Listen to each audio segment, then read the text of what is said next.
再捐80亿，美国援乌隐身远程武器，好用就抄袭，俄军也开始使用龙火无人机。3次入侵领空，日本首次向俄战机开火。普京改写规则，可对无核国家率先使用核武器。海鲲级潜艇明年3月海试，主要原因是鱼雷没到货。乌军首次放出 Skynex 开火视频，敌机1秒灰飞烟灭。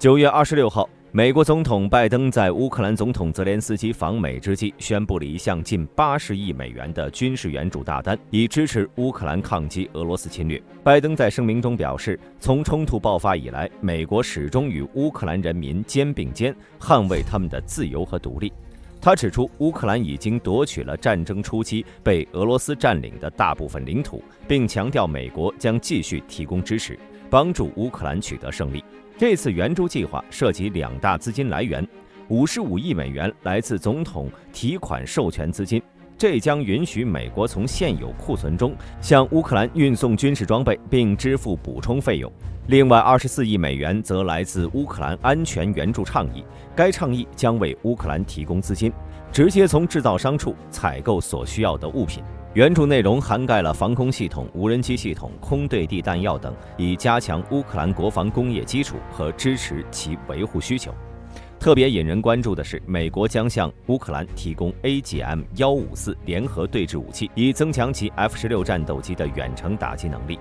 AGM-154 GSOW 是美国开发的一种高精度远程滑翔制导炸弹，旨在使飞机能够在敌方防空系统的射程之外发射，从而提高飞机和飞行员的生存能力。这种炸弹的特点呢，是能够在各种天气条件下进行昼夜作战，并且具有发射后不管的能力，即发射飞机无需将自己置于目标视线范围内即可攻击目标。AGM-154 GSOW 的设计使其具有多用途，能够携带不同类型的弹头以打击各种目标。它包括了几种变体，其中 AGM-154A 型携带145个 BLU-97B 综合效应小炸弹，用于打击软目标和面目标。AGM-154C 型则携带单一式战斗部和长波红外导引头，用于打击点目标和地下目标。在俄乌战场上， AGM-154的使用可能会显著提升乌克兰的远程打击能力。这种武器的射程远、精度高，可以在远离敌方防空系统的范围外发射，有效减少飞行员和飞机面临的风险，同时打击敌方高价值目标。与俄罗斯的类似武器相比，如 AKB 系列制导炸弹 ，AGM-154呢，在射程和精度上就具有优势了，而且其模块化设计和隐身特性使其在现代战争中更胜一筹。在俄乌冲突中，如果乌克兰能够利用 AGM-154 GSOW 的远程打击能力，可能会改变战场上的力量平衡，尤其是在对抗俄罗斯的远程打击和防空系统方面。然而，这种武器的有效性还将取决于乌克兰军队的战术运用、情报支持和后勤保障。拜登还指示五角大楼翻新，并向乌克兰提供额外的爱国者防空系统，并将扩大 F-16的训练能力，以适应在2025年再培训18名乌克兰飞行员。拜登指出，他还将在2024年10月召开乌克兰国防联络小组会议，以协调西方在非军事领域对乌克兰的进一步支持。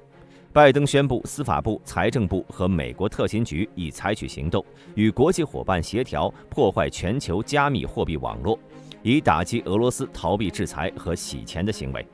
尽管泽连斯基总统的胜利计划尚未公开，但美国政府透露，其中主要包括要求北约提供更多武器，以及取消对远程导弹的限制。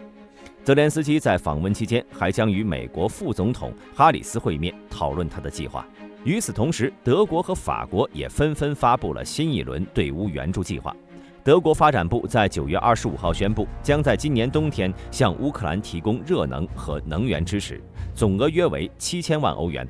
德国将为乌克兰城市和直辖市提供热电联产厂、锅炉系统、发电机和太阳能发电系统，以支持俄罗斯受打击而导致热电短缺影响最严重的社区。德国联邦议院还在25号宣布，向乌克兰增加了4亿欧元的军事资金，以便购买额外的防空系统、坦克、无人机、弹药和备件。法国总统马克龙在9月25号与泽连斯基会晤时表示，法国将在不久的将来训练并且全面装备乌克兰旅。随着乌克兰在东部战线面临越来越激烈的战斗，西方新的援助计划将为乌克兰提供现在所急需的支持。然而，这些援助实际抵达乌克兰还需要一段时间，而在这段时间内，战场的态势依旧严峻。在俄乌冲突的战场上，无人机的作用日益凸显，成为双方交战的新焦点。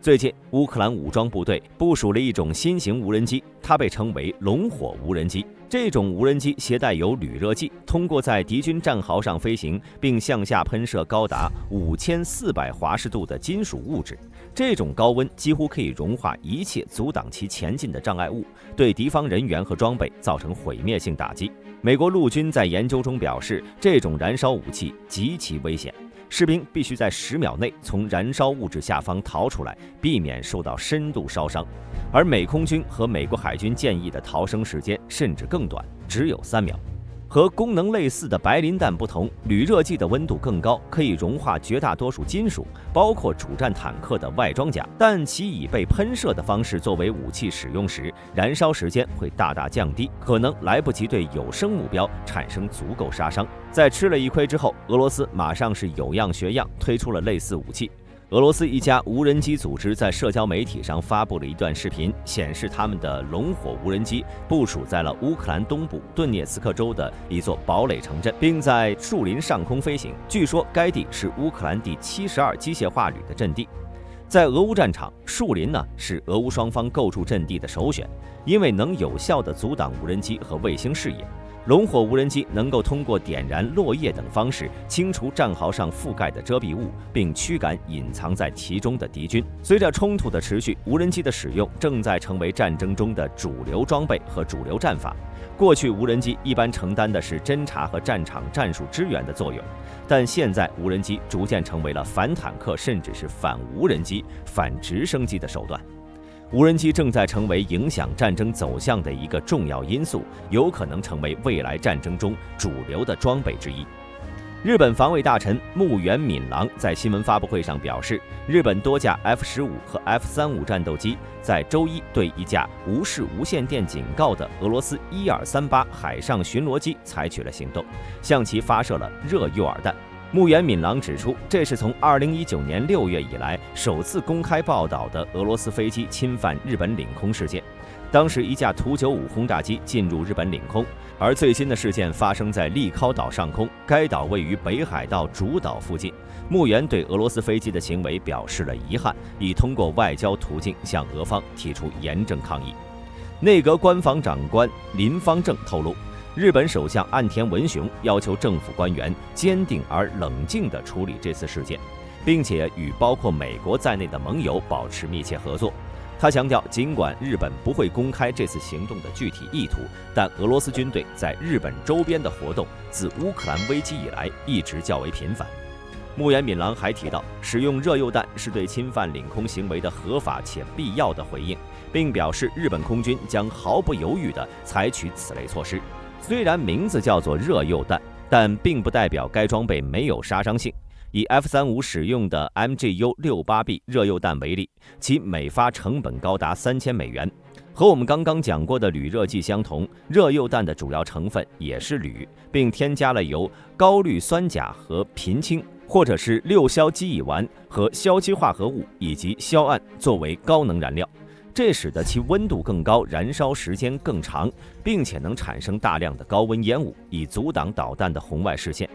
如果飞机被热诱弹命中，其外壳会被轻松溶穿。值得注意的是，就在这次领空侵犯事件发生的前一天，俄罗斯舰队在日本北部海岸进行了航行。防卫官员认为，这可能与俄罗斯本月早期时候宣布的联合军事演习有关。日本防卫省官员对俄罗斯和其他大国的军事合作表示担忧。这种合作趋势使日本加强了对西南部地区的防御，特别是对一些偏远岛屿的防御。这些岛屿对日本的国防战略至关重要。据日本航空自卫队统计，从2023年4月到2024年3月，日本共出动战斗机669架次，以应对俄罗斯军事飞机的活动。但这一数字并不包括具体的领空侵犯事件。日本与俄罗斯之间存在长期的领土争端，特别是关于北方领土的争议。这些岛屿目前由俄罗斯控制，是苏联在第2次世界大战结束时从日本手中夺取的。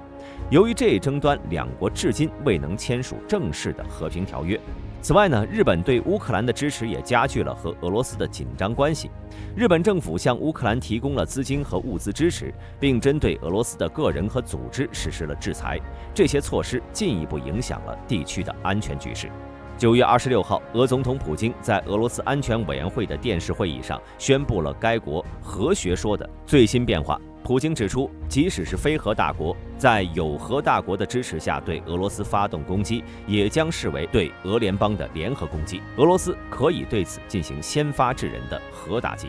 尽管普京没有直接提到乌克兰，但他提到了全球格局的快速变化和俄罗斯面临的新威胁，认为这是修改核学说的必要原因。言下之意就是被乌克兰打急眼了，常规武器进出了，就剩下一张核武器牌了。普京还提到，在受到大规模空中和太空攻击之前，越过俄罗斯边境的可靠信息时，俄罗斯将考虑使用核武器的可能性，包括战略和战术飞机、巡航导弹、无人机、高超音速武器等。俄罗斯的核学说更新还包括将邻国白俄置于俄罗斯的核保护伞之下。白俄罗斯总统亚历山大·卢卡申科是普京的长期盟友，他允许俄罗斯利用白俄领土向乌克兰派兵，并且在白俄境内部署了俄罗斯的一些战术核武器。乌克兰总统泽连斯基对此表示，应该无视俄罗斯的威胁。泽连斯基的幕僚长安德烈·伊尔马克称普京的言论为敲诈勒索，并认为这些手段不会起到作用。虽然俄罗斯的威胁现在已经没有人相信了，就如同狼来了的故事一样，但普京这次改变核规则，为其在常规战争中使用核武器打下了法律基础。随着俄罗斯战况的进一步恶化，不排除气急败坏的俄军动用战术核武器的可能性。战术核武器一般带制当量为1000吨到5万吨之间的核武，其中包括手雷、火箭筒等单兵核武器。台湾地区对正在自制的海鲲号潜艇进行港口测试，预计明年3月到4月进行海上测试。该潜艇项目计划在未来14年内投入2840亿新台币，用于保障供应链、维持生产能力，并确保获得必要的国际许可。量产计划分为2批，前2艘将与原型舰相同，后3艘则将进行技术升级。目前海鲲号的泊港测试已完成50%到60%，发现并记录了10多项需要改进的问题。防务部门负责人顾立雄表示，尽管测试尚未完成，但预算已经提前编列，以确保项目的连续性和保留关键人才。潜艇的交付预计在明年11月进行，但原型舰的结案可能会延至2029年，主要是因为 MK48 MOD6AT 重型鱼雷的分批交付。顾立雄强调，潜艇的完整战力需要依赖战斗系统和关键武器。台湾地区立法机构将审查2025年的防务预算。顾立雄希望7艘后续量产潜艇能够得到支持。他认为8艘潜艇的规模将有助于提升战略威慑能力。预算中不仅包括了潜艇建造费用，还涵盖了港口设施、训练、官兵宿舍、项目办公室以及反舰导弹和鱼雷等费用。关于潜艇救援舰的规划，邹俊荣表示，随着潜艇数量的增加，将于2027年制定完整的救援舰规划。目前已经与友好国家建立了水下救援机制，但具体国家信息并未公开。乌克兰空军近日在社交媒体上首次公开了德国莱茵金属公司制造的 Skynex 防空系统的实弹射击视频。该视频展示了 Skynex 系统以每分钟1000发的射速发射35×228毫米的 AHEAD 编程弹药，每发重1.7公斤，使用7发弹夹装填。这种弹药在接近目标时释放152个3.3克的钨制舰型霰弹，并且具备自毁程序，以防未命中目标。在视频中，我们可以看到，作为标靶的无人机在不到1秒的时间内便被炮弹撕成了碎片。Skynex 系统的炮口初速为每秒1050米，能够在8秒多的时间内达到最大5公里的射程。